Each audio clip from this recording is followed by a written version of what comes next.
Bismillahirrahmanirrahim.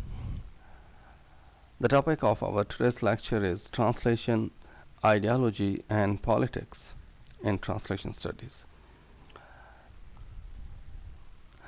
Ideology is an important factor which can affect translation process and the final product available to its audience, the translated text.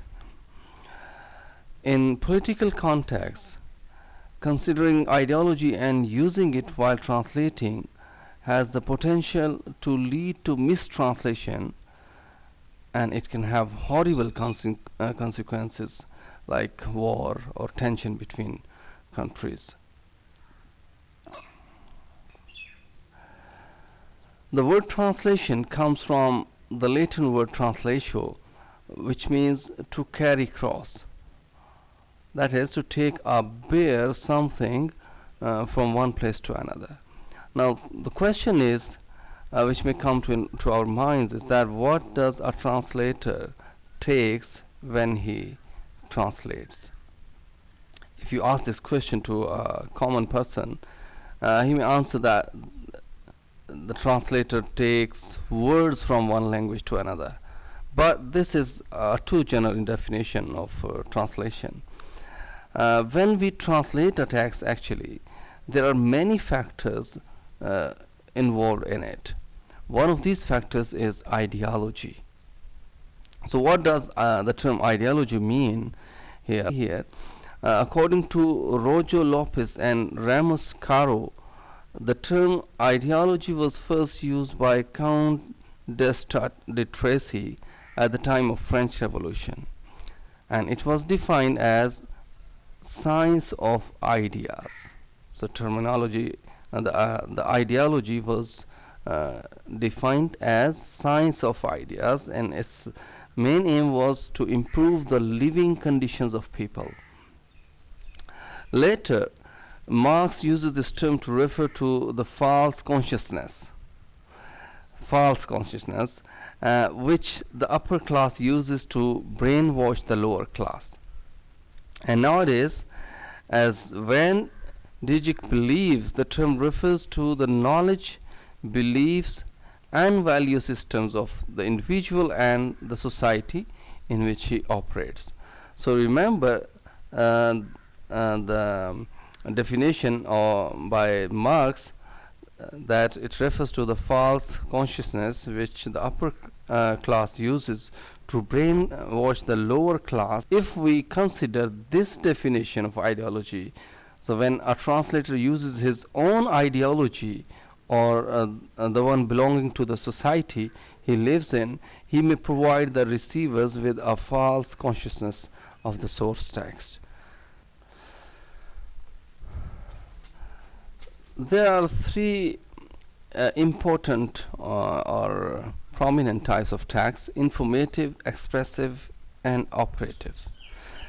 As far as a political text is concerned, it's straightforward. It does not contain aesthetic features, and it may induce behavioral responses. It can be considered as an informative operative text. So the target text means the translated text of the political text, source text, in an ideal way should be a plain prose, and at the same time it should be able to produce the desired response of the source text. In order to have the best target text possible, the translator should also consider the Skopos, the purpose of the source text. So it should be considered by the translator, because this is very important. What's the objective of the source text? So what's Skopos? Hans J. Vermeer states that the translation is seen as the particular variety of translation action which is based on a source text. Any form of translational action, including therefore translation itself, may be conceived as an action, as the name implies, and every action has an aim, a purpose. So the word scopus then is a technical term for the aim or purpose of translation. So scopus means the objective of translation, the purpose of translation. Since the translator is considered as a bridge between the source language and the target language, he should find out that what is scopus of the source text and what is being awaited on the other side of the bridge. Is it supposed to merely provide facts like issues in a newspaper, or is supposed to have a behavioral responses on its audience like a speech for election? So they need, from the speech of election, they need some behavioral response in the form of vote. If in the response of an election speech. Speaking of the audience, one of the factors which can help a translator to understand the scopus of a text is to find out for whom it is produced. So you should be clear that who are the audience for this text.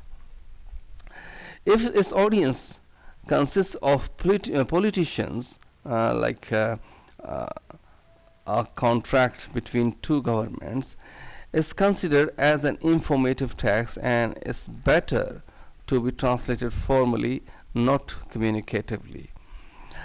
But if its audience is people, common people, the masses, the translator can find out its scopus through the whole context, then decide how to translate it.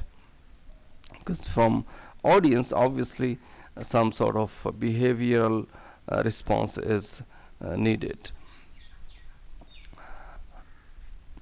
When the translator figures out to which type the source text belongs and what is a scopus, now it is much easier for him to decide which ideologies he can let affect the target text and which ones better not to.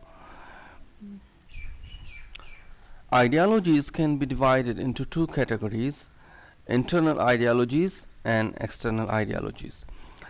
Internal ideologies are the ones which are made and followed by the people themselves. Means those which are common among people without any obligation by outer sources like the government or the rules made by it. Government or the rules of the government. Some important subcategories for the internal ideologies are norms, religion, culture, and gender.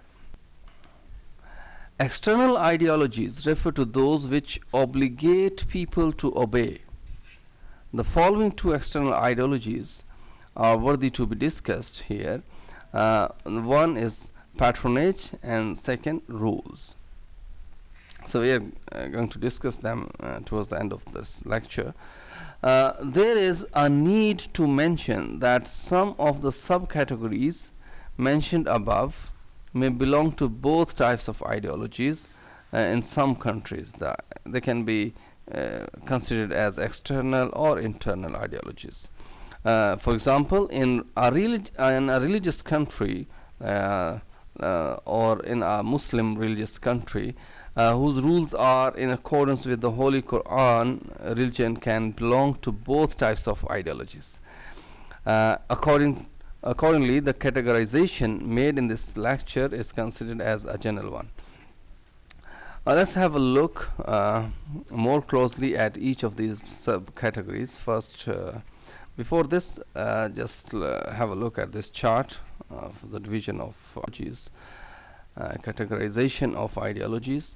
Ideologies, we have internal and external, and for internal we have put here 4 types: norms, religion, culture, gender, and in external we have 2: patronage and rules.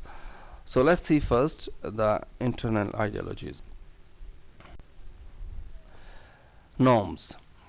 The definition of norms used by Tory is the translation of general values or ideas shared by a community as to what is right or wrong, adequate or inadequate, into performance instructions appropriate for and applicable to particular situations. So this is the definition of norms as per Tory, that the general values or ideas shared by community for to decide what is right, what is wrong, what is adequate, what is inadequate, into performance instructions appropriate for and applicable to particular situations. Norms are socio-cultural constraints specific to a culture, society, and time. So these are socio-cultural principles that are specific to a culture, society, and time. People acquire them through the process of education and socialization and learn what behaviors are expected by members of society. They can affect the evaluation of a translation, and violating these norms can result in a negative evaluation. So these the norms can affect the evaluation of translation, and if you violate those norms, so the result can be a negative evaluation of the translation. There are factors in the field of norms which complicate the situation for a translator sometimes. For instance, there are words which are usual and common in some countries, but they are considered as taboos in another country. In this situation, the translator must decide how to translate them. So he should think the way to translate such taboos. If, for example, these words or terms are written in a journal and they are not quoted from a known figure, for example, any politician, then the translator can use euphemism. Euphemism is a technique in translation which means that using a mild or pleasant word or phrase that is used that can be used for the unpleasant or offensive word or expression. So euphemism, that is known as euphemism, that you use a soft or acceptable word instead of or at the place of offensive or unpleasant word. In some religious countries, you can find many religious terms which are used in politics. In occasions when these terms are not quoted from politicians, it's easier for the translator to decide whether to translate them using formal translation strategy or communicative translation strategy. But sometimes there are hidden ideologies behind these terms when a politician uses them. As an example, we can refer to the events which took place in Iran in 2009. In June 2009, some protests began by opposition as a result of the claim that the results of the election was fake. Some politicians named their protests as fitna. This term fitna is defined as follows. The term fitna has several meanings. In the context of early Islamic history, it refers to one of several armed conflicts or civil wars that occurred within the Muslim community, within the Muslim Ummah, during the 7th and 8th centuries.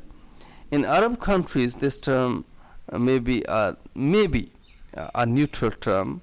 I don't agree with this fully, but it may be a neutral term because it has several meanings. But in Farsi, it has the connotative meaning of sedition, means an insurrection against lawful authority. while the protesters believed that it was a peaceful demonstration. Here in this example, the translator has four options you can opt. First one, transliterate the term fitna and explain it for the target language users so that they become aware of the speaker's ideology for using this specific term. I mean, transliterate, he keeps the same as we have looking here. Fitna is written in English, so this is the transliteration of fitna in Arabic or Farsi word. So we are not using Farsi or Arabic language, we are using English, but we are just transliterating it, not translating it. We're not giving the meaning, we're just representing the sound, how to pronounce it.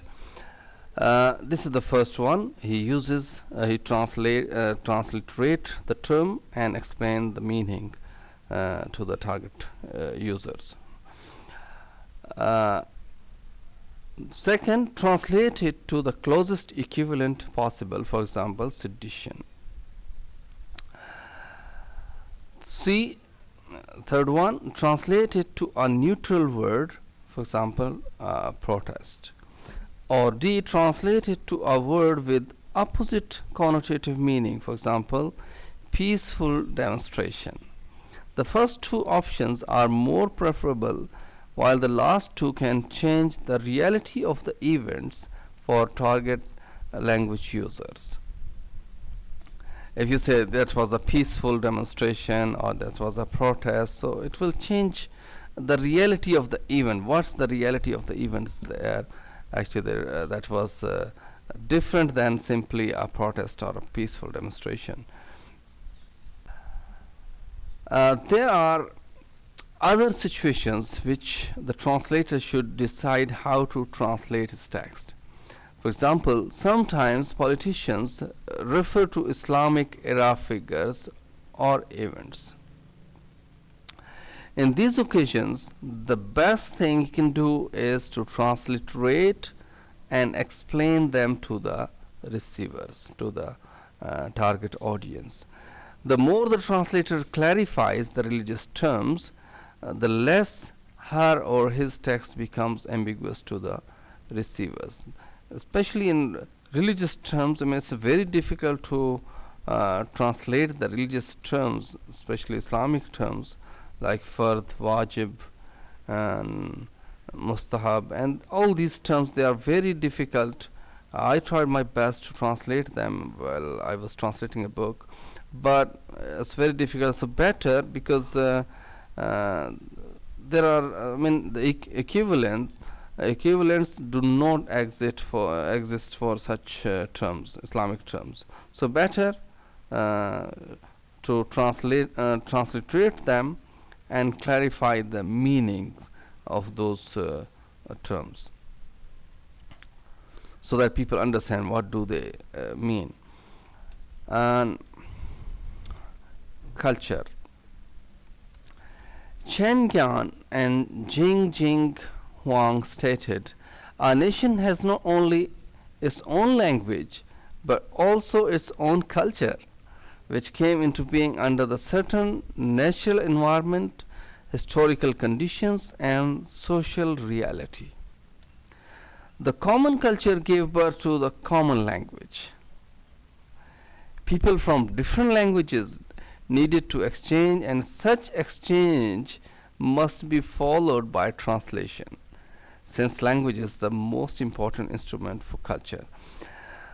So it can be seen that culture and culture exchange are the organizations of translation. So, and translation is the product of culture exchange. So when you exchange your culture, so you need translation, and translation is the product of that culture exchange. In other words, translation can never exist without culture. Translation and culture can never be separated. So when you transfer words from one language to other language, so you transfer the culture as well. From this statement, we can see how strongly language and culture are interrelated. Therefore, it's undeniable that culture can have an important role in political texts as well, because political texts are also a language, and language and culture are strongly interrelated. Cultural terms can be very problematic for the translators since they mostly belong to just one specific region. For example, an Asian politician in one of his speeches stated, "The West should stop acting like children and playing with the lion's tail." So this is the literal translation of a statement in which two cultural phrases can be found. The ideology of acting like children is to insult Western politicians in a way that as if they are not making decisions in a mature and professional way. And by playing with the lion's tail, he meant that my country is more powerful than the Western countries and they are falling themselves in danger. In situations alike, the translation can be very effective on the relationship between countries. As in the example above, some translators made formal accusations out of those two cultural phrases. As an example, El País, a Spanish language daily newspaper in Spain, translated it as the president accused the West of child abusing and stated that the Security Council should not play with lions. So this is a kind of funny translation, but they did it as per the document I took this material from. Accordingly, these cultural terms are better to be translated through the communicative translation strategy in order to prevent false ideological interpretations by the target language receivers, particularly those in power. Nowadays, one of the most important training issues in translation is the matter of gender. A great universal focus is now on the matter of violence against women, and many institutions and many activists are fighting against it, and they are trying to stop it. Accordingly, one of the most important issues which needs to come into consideration in political translation is sexism in politics.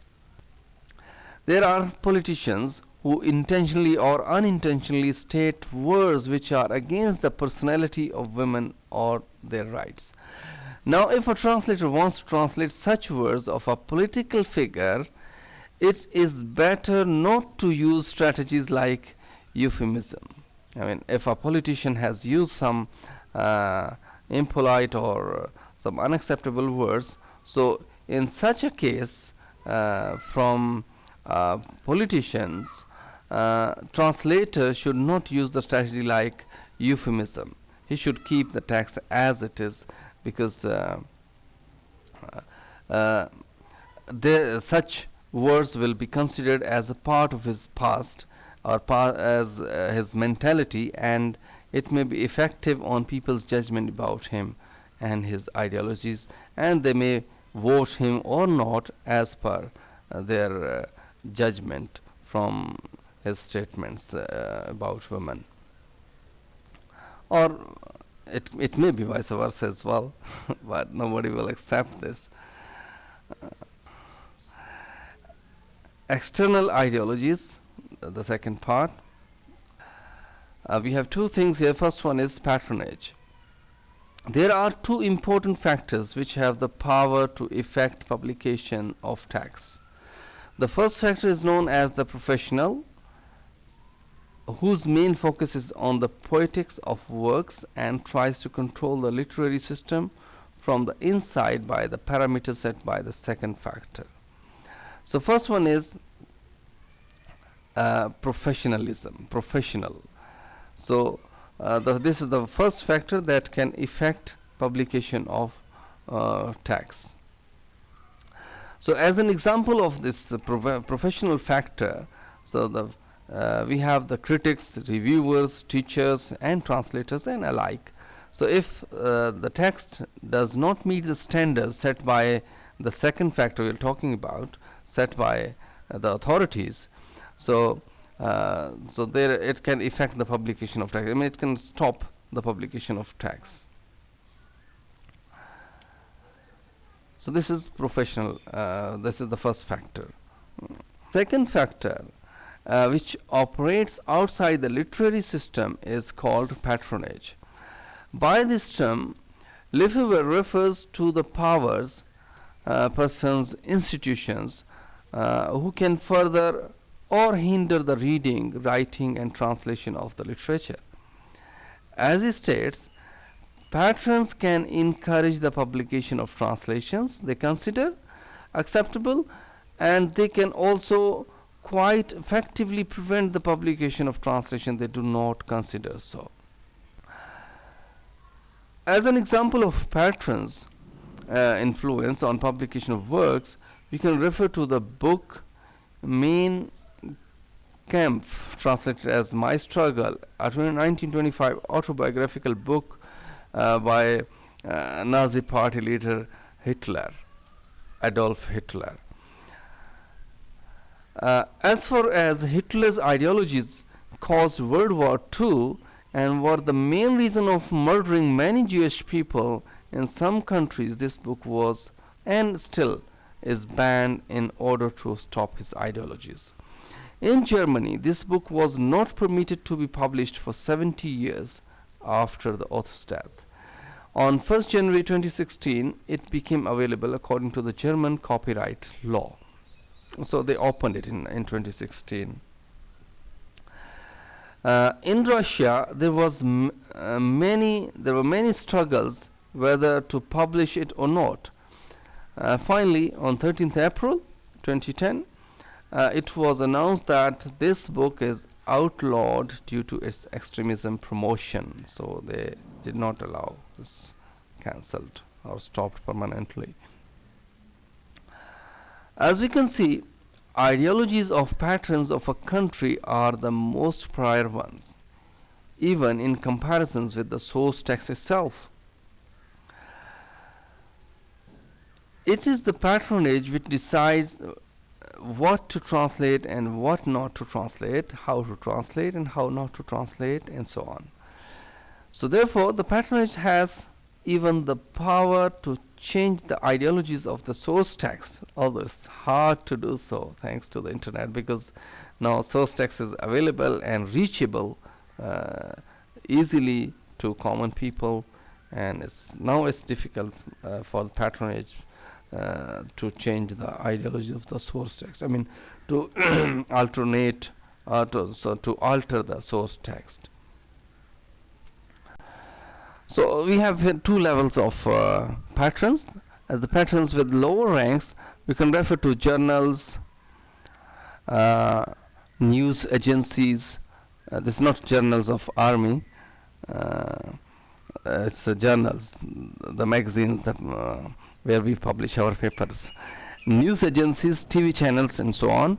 And as the patrons with higher ranks, we can refer to members of our parliament, presidents, prime ministers, and alike. These patrons may use their power in two ways. The first one, they may use it in an unofficial hidden way. That can be called mafia. Or they use their power in an official way by setting rules. They set some rules and show their, implement their powers. So, as we just discussed, patrons have the power to set the rules in order to further or hinder texts which possess specific ideologies. These rules may consist of punishments for publishing texts which are considered illegal according to the rules themselves. For instance, in a religious country, publishing texts which have contents or ideologies or mockeries against God, Islam, and Islamic figures, Quran, or any other holy issues is banned. And severe punishments are considered for publishing them. Accordingly, when a political text contains these issues, the translator may put himself in a dangerous situation if he translates and, more importantly, publishes it. Therefore, the translator should consider the rules of the country before he starts the translation of such texts. As the last step, one of the most important matters which a translator should consider while translating a political text is the possible consequences of his translation. This is very serious, by the way. What happens if he chooses the inappropriate ideologies in his translation, and if they lead to mistranslation? So following, we see great wars which were caused by mistranslations. Yes, the great wars were caused by mistranslation. This is a very sensitive case. Sometimes it's difficult to believe, but these are facts. We cannot deny them. Like 2003 invasion of Iraq.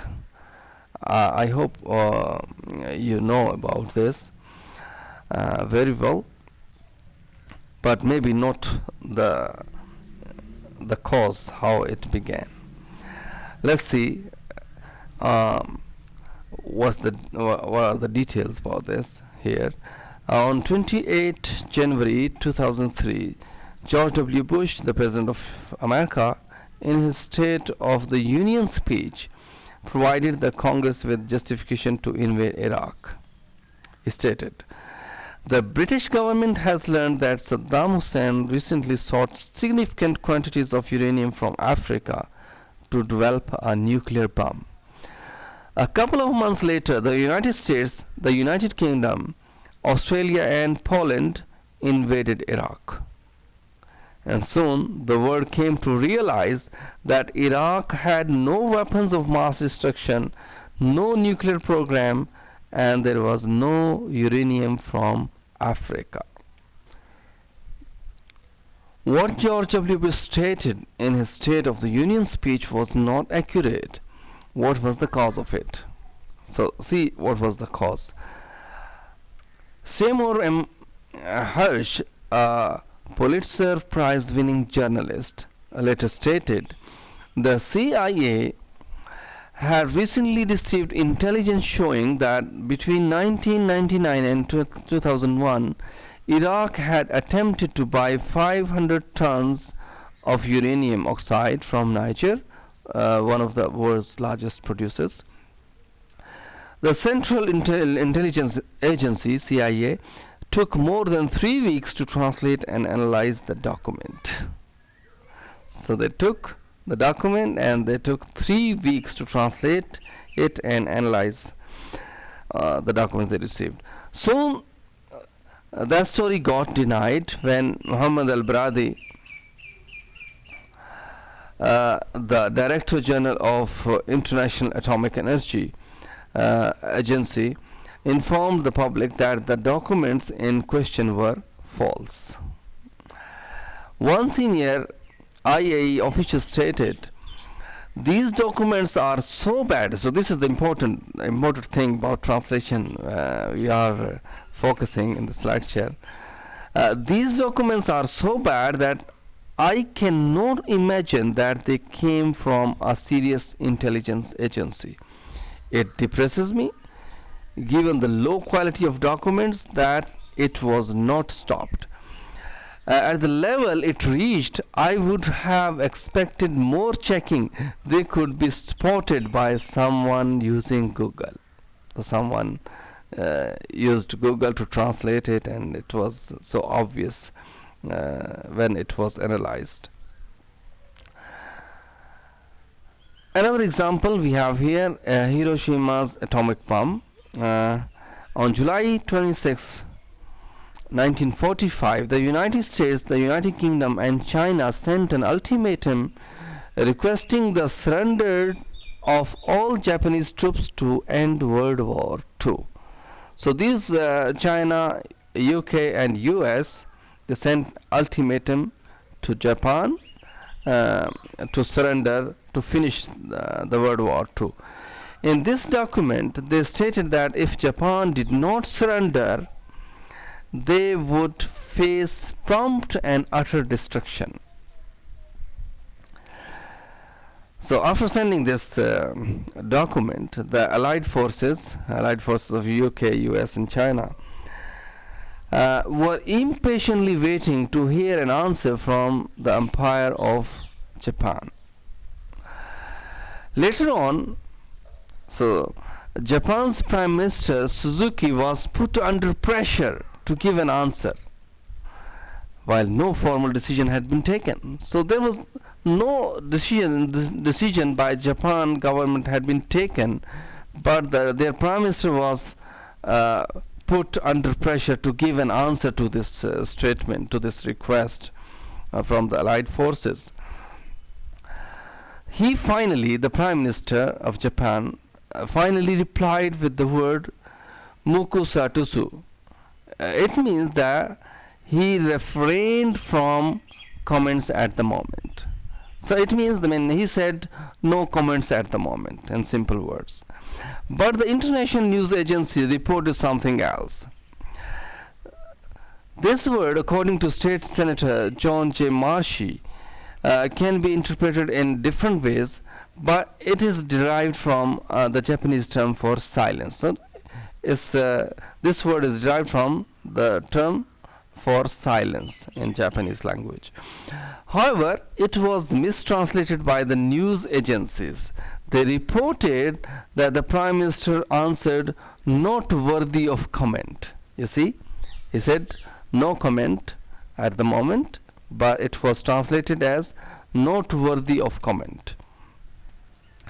As a result, on 6 August 1945, the first atomic bomb was dropped on Hiroshima. You see how sensitive is the field of translation. It can cause so much destruction. It can cause wars and so many serious things. So in this lecture, we examined the ideologies, mostly the trending ones at the present time, which have the potential to affect political translations. Generally speaking, as far as politics, in a paradoxical way, is considered to be honest, and everything related to it must be crystal clear on the surface. The translator must be careful not to take any sides of his translation as much as possible, whether intentionally or unintentionally. And then we saw that how much dangerous political contexts and their translations can be. We look at those wars from a conspiracy theory point of view. The mentioned contexts were ideologically mistranslated in order to begin the wars. However, political translations can become so dangerous and harmful, and they can cause riots, protests, wars, and many other events which risk people's lives. Therefore, the translator has a heavy burden on his shoulders when translating politics.